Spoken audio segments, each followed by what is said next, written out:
I'm Avery or Hazel or Kylie. You can just pick one, I don't care. Hello, I am Lily. And welcome to the From the Closet podcast. Today, for our free movie of the month for July 2023. That is correct, right? Yeah. We are covering The Perks of Being a Wallflower, which is currently free on shit, where did I watch this movie? Tubi. Yes, Tubi. I mean, That was a that terrible joke that just came in my brain, and I hate it. when it comes to free services, it's either Tubi or it's not Tubi. God damn it! Why did you make the joke? Because I'm psychic and I can read your damn mind. But anyway, you will find obviously this podcast will contain spoilers for the movie. You'll find a link in the description below to the Just Watch page for it, which itself will have links. Like it will have links to every place you can rent, purchase, or stream this movie, with price comparisons for renting and purchasing. Like we said, it's currently free on Tubi. Uh, you'll also find a link in the description to our Patreon where you can vote on future episodes of this show, as well as gain early access to episodes, as well as early access to episodes of our sister show, Off the Shelf, which is about books.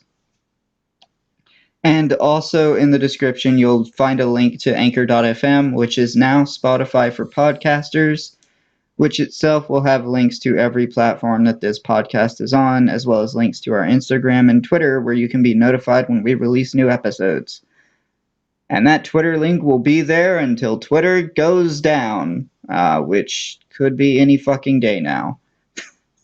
Um, yeah, though, fuck, I had, like, the perfect comeback. Um, if you reached your tweet limit and you can't view it, I'm sorry. Yeah, that is such a stupid fucking thing. Like, goddamn. But And, whatever. I, yeah. Whatever. We're not here to talk about Twitter. We're here to talk about abuse. Um, but And anyway, I hear I saw talk about a movie. anyway, with all that being said, yeah, please get out if you'd like to avoid spoilers, because we're going to start talking about the movie now. Okay, so we've had this running joke going on that Lily and I have never disagreed, like, completely on a movie before. I have a feeling that this is going to be that movie. Not actually, though I do have actual gripes with the intro.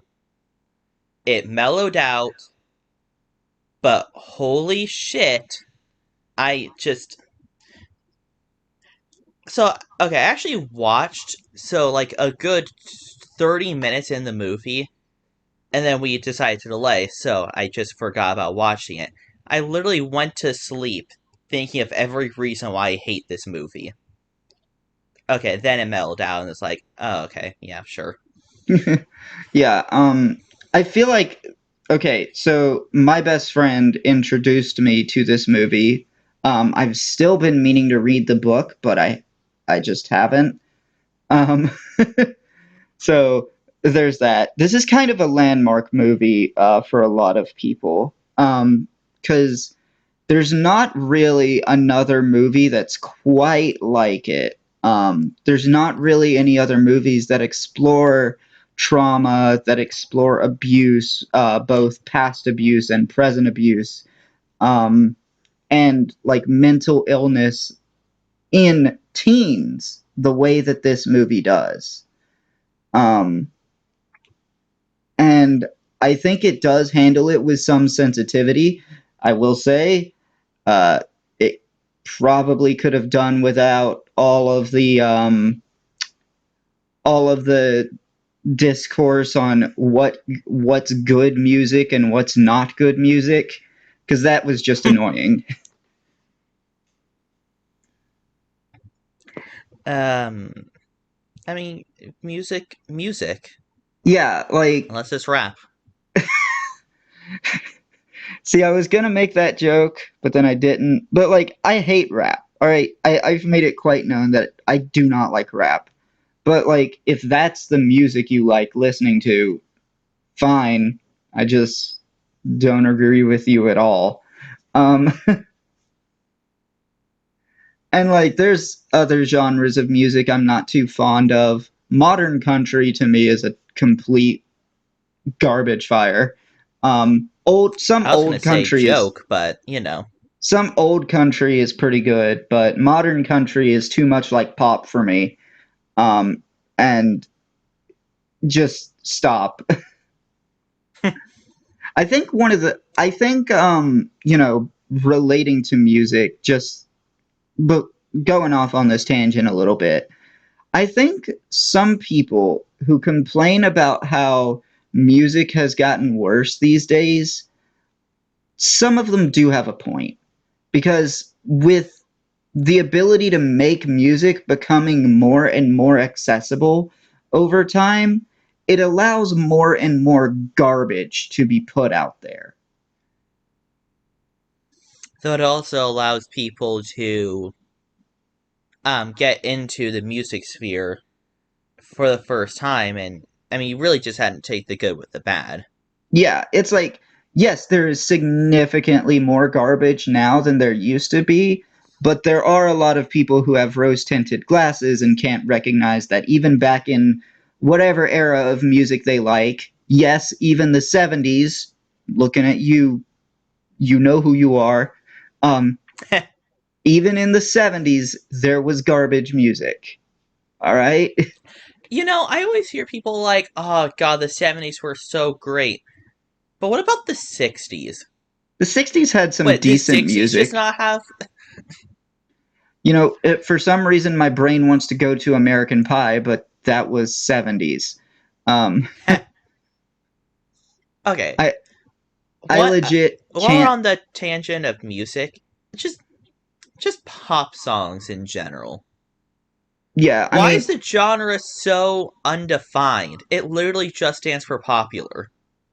see, one of my problems with modern pop music is more on the people that listen to it than anything else. Um, Uh, because my issue with pop is that occasionally a genuinely great pop song will come out and people will rave about it. And mhm. then in 2 years, everyone will have forgotten that song existed. I like And FIFA games. yeah, and it's like, I don't know, this doesn't really happen with any other genre of music. A good rock song comes out, and people are still fucking singing its praises years later. But you hear a pop song from the early 2000s, and I guarantee you, if it's not something like Fireflies, where it was like number one for a really fucking long time, if it's not something like that, if it's just a good song, people will say they forgot it. When's the last time any of you heard "The One That Got Away" by Katy Perry? When's the last time Um, anybody fucking heard okay, this isn't early 2000s, but "Love Me Like You Do" by Ellie Goulding? I think that was Ellie Goulding at any rate. I'm trying to remember. I think actually I have heard that song. Have you heard "Someone Also, Like You" by Adele recently? well, okay, well that's just cheating because I don't listen to a lot of non-video game songs recently anymore. Yeah, I mean, I'm more just kind of speaking to the audience. It's like people tend to take a pop song, they consume it, and then they throw it out. They literally treat them like bags of chips, and when the fans are treating them like this, then that's how the industry is going to start treating them too. And that's why so much of pop just feels generic and samey now, uh, because the artists don't really have to work too hard. They just need to put out something that's good for a little bit, and then people can discard it. Okay, to close this out, I just want to say, is it narcissistic to have a pop like to have your song pop? Is like, ah, we just released a new pop song.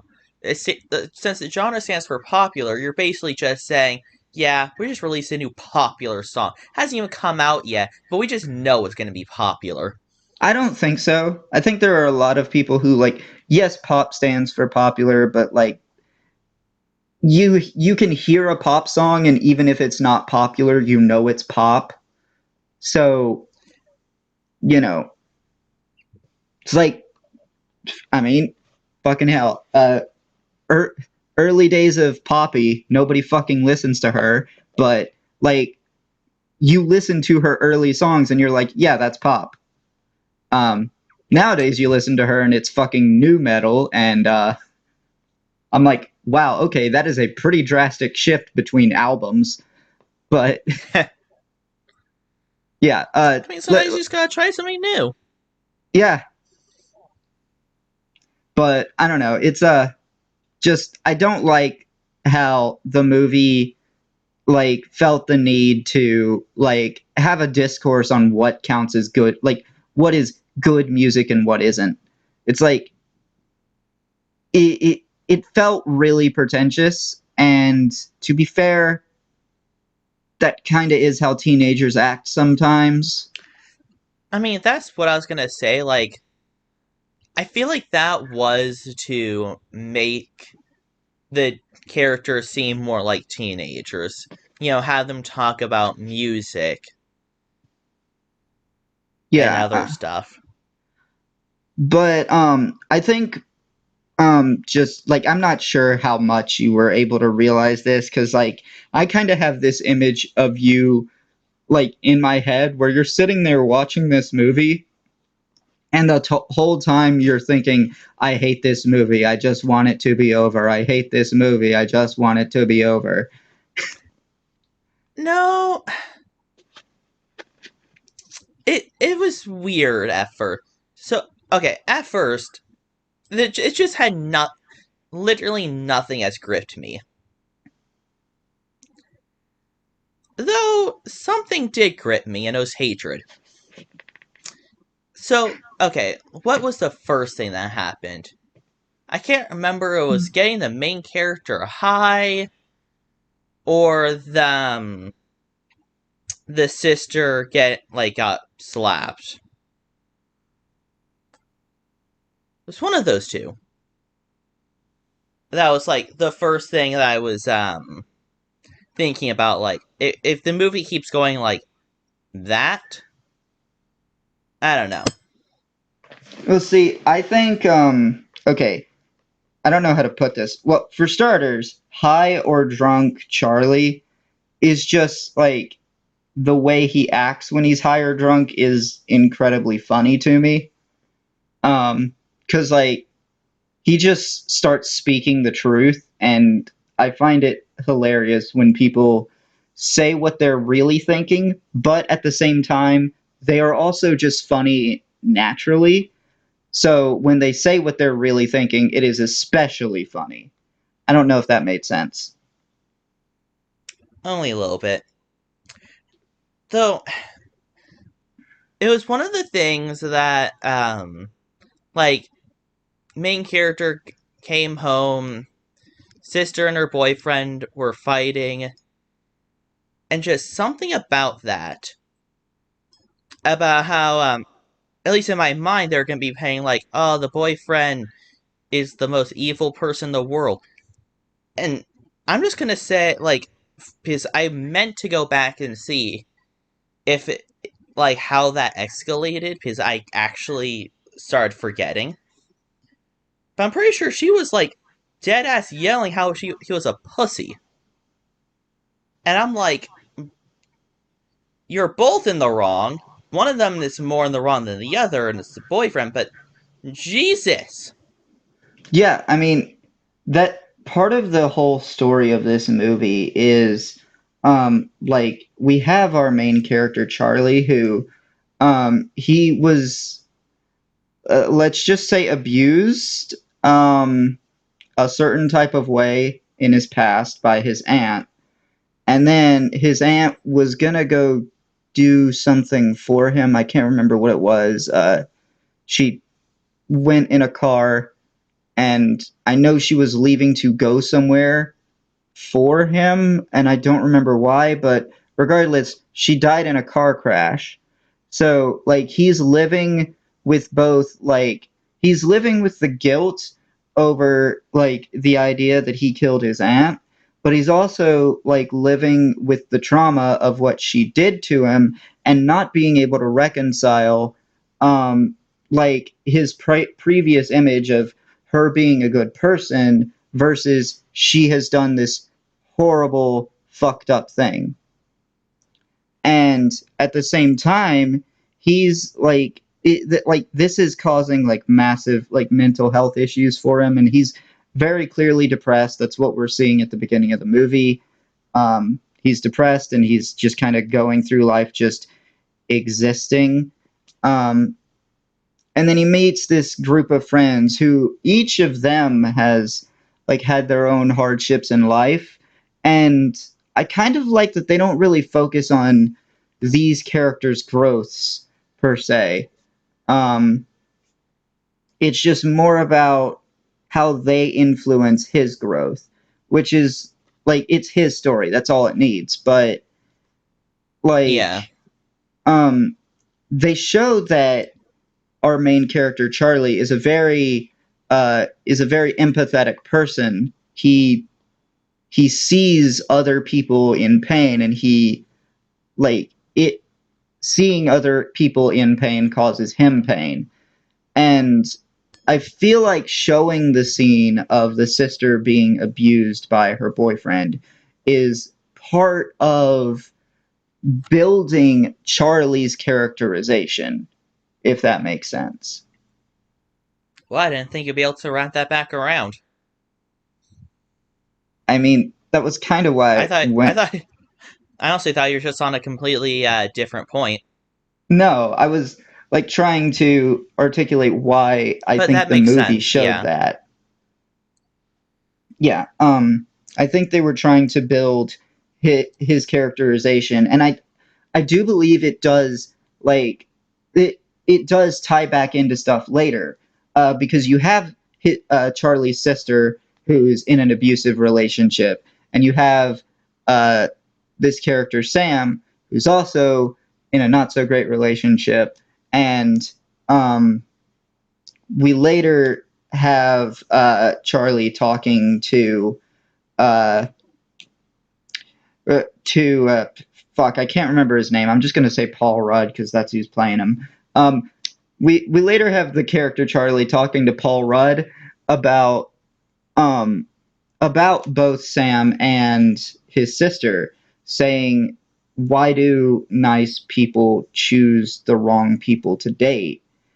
And Paul Rudd's character says, "We accept the love that we think we deserve."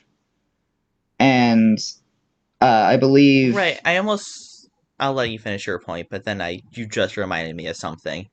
And then I believe Charlie says something like, "Can we make them know that they deserve more?" And Paul Rudd's character responds, "We can try." I do believe like this is I think this is a very well written conversation here, because okay, yes, I can understand a bit of I can understand people being concerned about the line, why do people choose the wrong people to date? But I don't think, like, to me, just watching the movie, this does not come across as Charlie being an entitled incel. This comes across as him being an empathetic person and seeing the people he cares about getting hurt by the people that they are dating. So, yeah, I can, like, that line in a vacuum, I'm sure can set off some red flags, but I think in the context of the movie, it works. But the the idea of people accepting the love that they think they deserve is very true. And the reality is it is reality that we cannot make people know that they deserve better. we can only try to help them see it. In the same vein, yeah, I'll be honest. Like this line, and there was a few other lines, and also a little bit of just the general plot was 5 steps away from being an r/, nice guys post. I Never feel got like there, but it was close. Yeah, I feel like if Charlie's characterization were different, this would have felt like nice guy syndrome. But I think showing it as like him not wanting to see the people he cares about hurt, it it saved it from being that. In fact, I thought about that, like the line with the teacher. I was like, oh wait, he's talking about his sister. Yeah, I do think he's also talking about Sam here, which yes, he does find her attractive, but I think he cares about her as a person first, and like that's the vibe I get. I don't feel like he's coming from a place of entitlement regardless. Yeah, and that's just Like what I mean when I say like it is 5 steps away, but it never got there, which is good. yeah, it's something I appreciate. Um I do I do also love that like there's um there's like a great exploration of sexuality here. Like obviously our main character isn't gay, but we do have a gay character, unfortunately played by Ezra Miller. Um, Right, we had to get that out of the way yeah, sometime. yeah, Ezra Miller, unfortunately not a good person, but what are you gonna do? I mean, they dug their grave, so now they gotta lie in it. Um, Though, as for the lines that he was given to perform as his character, it was pretty good. they. I like the character. Sorry, the actor uses they them pronouns. Oh, Yeah. right. Um, but uh yeah, I feel like the performance was pretty good. It's just I don't like them at all. But I want to talk about this Patrick, Yes. which is what I want to bring focus to. No, um, sorry, I'm just trying to focus on just the character, which he was a good character. Yeah. Um, and I kind of like that line when I don't know, like he tries to be vulnerable, to like our main character, but then he immediately regrets it because that's obviously not what either of them wanted. Yeah. And you know there's another scene too um between Charlie and Sam that is a little bit weird but is also kind of wholesome in a way. Cuz like okay, Which one? so there's this scene where they're in Sam's room and like they're having this whole conversation about um well I believe it starts out talking about like um like first she asks about Charlie's first kiss and he says he's never kissed anyone, and then they start talking about how Sam was a word I can't say on YouTube. Uh but yeah, I do I, I love that like they have this scene and they're vulnerable with each other, and then like it's very clear that both of them care about each other, maybe not necessarily 100% in a romantic way on Sam's end, but like they have this moment and Sam sees that he's been hurt a lot and she wants him to actually have a nice like first kiss. And the thing that makes this scene weird is she has a boyfriend.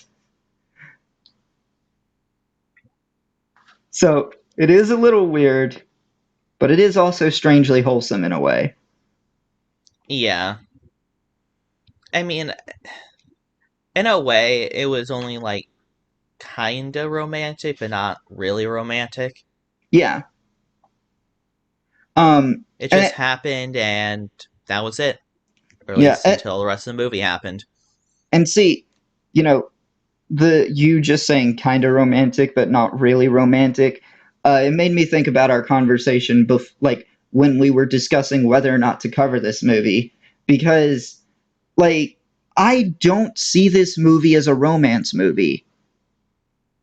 Like I just don't. Like and if you go to look at Just Watch, this movie is listed as drama romance. And I can definitely see the drama. yeah. And like yes, it has some romantic elements, but I don't see this as a romance movie at all. This is a coming of age story. This is a story of a character who has been hurt badly, and it's the story of him learning that he can he can feel hope again. And I think it's beautiful for that. Now that said, there are some other problems other than the ones I've talked about. For one, the And the F ones I talked slur about? the F slur Yeah. is used 4 different times in this movie. Oh shit, I only remember one. Yeah, no, it's used 4 times at least. Um, those 4 times were just the ones I caught. Because I definitely remember the one at the beginning. Yeah, like there's literally an F slur in like the first 5 minutes. Um, That probably associated me with thinking that, um, like, definitely associated the rocky start I got from this movie.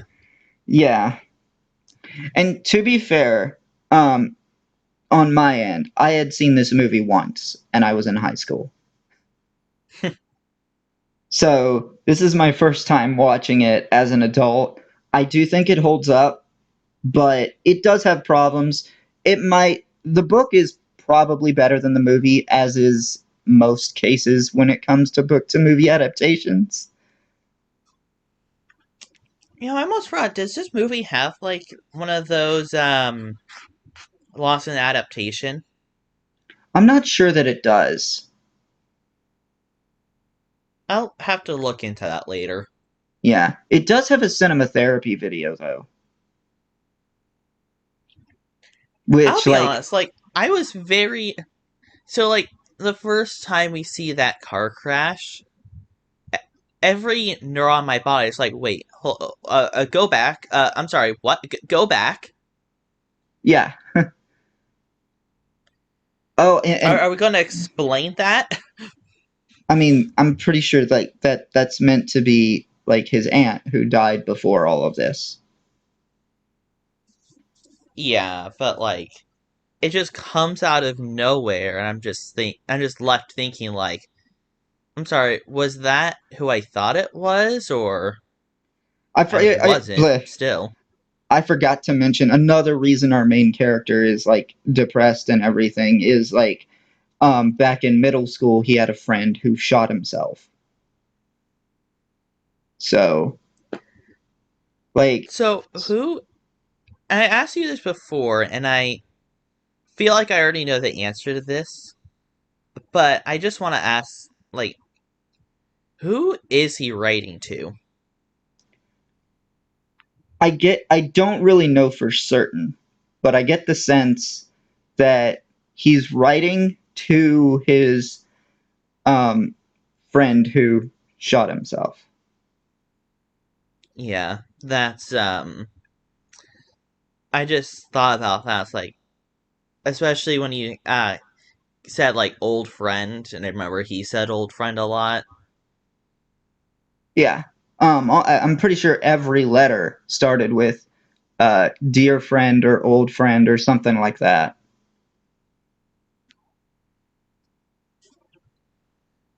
And And especially the fact that when he said that this is like the last letter in the movie, this is probably the last letter of his "I'm busy living." It's basically him signifying he's done living in the past. yeah, he's ready to move on. He's ready to feel hope again. And like ultimately, I think the letters aspect in the movie is handled as probably as well as it could have been. Yeah. Um, I don't really. Lily and I had a conversation about this just a bit ago. I don't really feel like this is the type of mid movie narration that I typically have an issue with. Um, honestly, I keep going back to the example of The Last Airbender, um, but like The Last Airbender was very guilty of it, where it literally told you events in the story because they were too lazy to show them.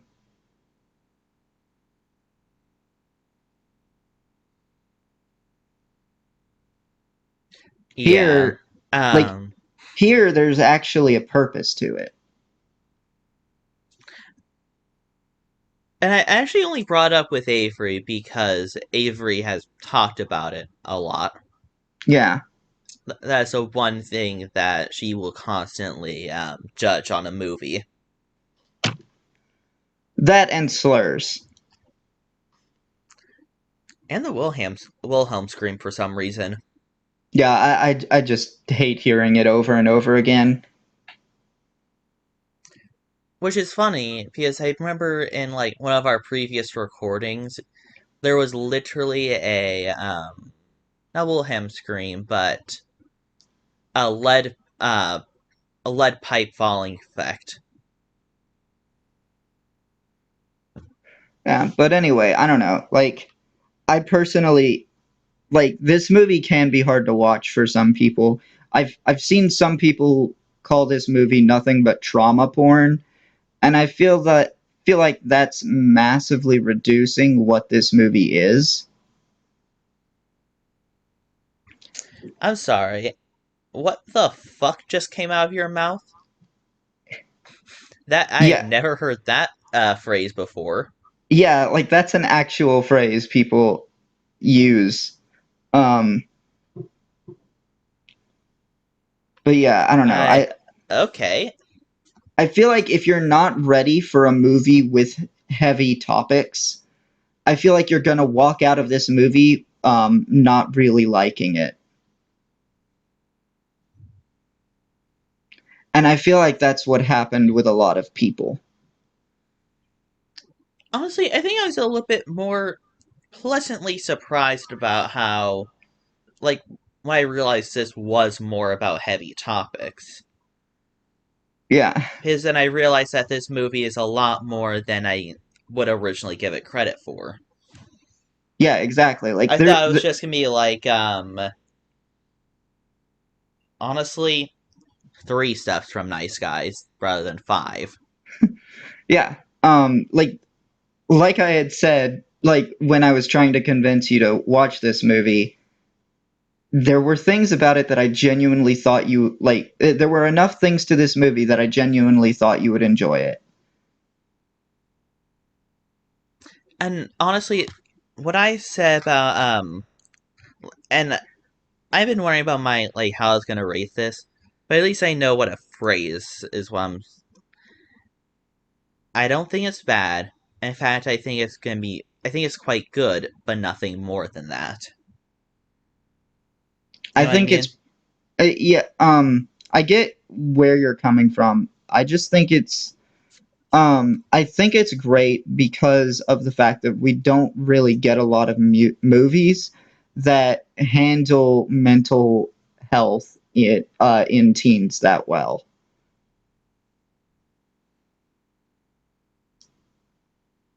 Um, Is there anything else you want to talk about? Not especially, no. I think I've pretty much covered everything. Okay, let's Wait, get into wait, the actually, what? Okay. so, uh, just like back with Mystery Incorporated, Lily and I had a private bet, before going into this. So, Lily, would you say you enjoyed this movie? If that was the bare minimum, then yes. Though I'm probably not gonna watch it again. That's fair.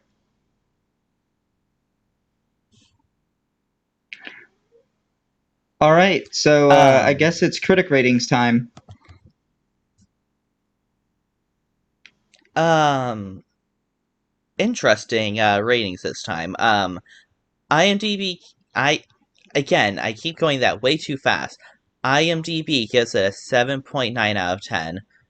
85% of Rotten Tomato users, 80% of Rotten Tomato use. No, Rotten Tomatoes gives it a 85%, and 87% of Google users like this movie. Okay. Um, I have to dock 4 decimal points for the slurs. Um, Before that, I was planning to give this an 8.7. So I'm going to be giving this an 8.3. You know what? 7.2. Okay. Um, Still kind of surprised we haven't had anything where we totally and completely disagreed. I still think Infinity Train Season 3 is probably the closest thing. I did like that season.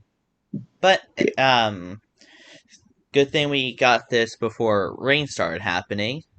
Yeah. And I realized as you were talking about the critic ratings that at the beginning of the podcast, I never did say what people could join us for next. So, this is going to be like one of our old episodes, I guess. You can join us tomorrow for Black Panther, and next week for Dungeons and Dragons Honor Among Thieves and Hocus Pocus 2. Don't Uh, worry, Avery. We can just call it a callback. yeah, sure. But until next time, I've been Avery, that's been Lily, and we will be seeing you.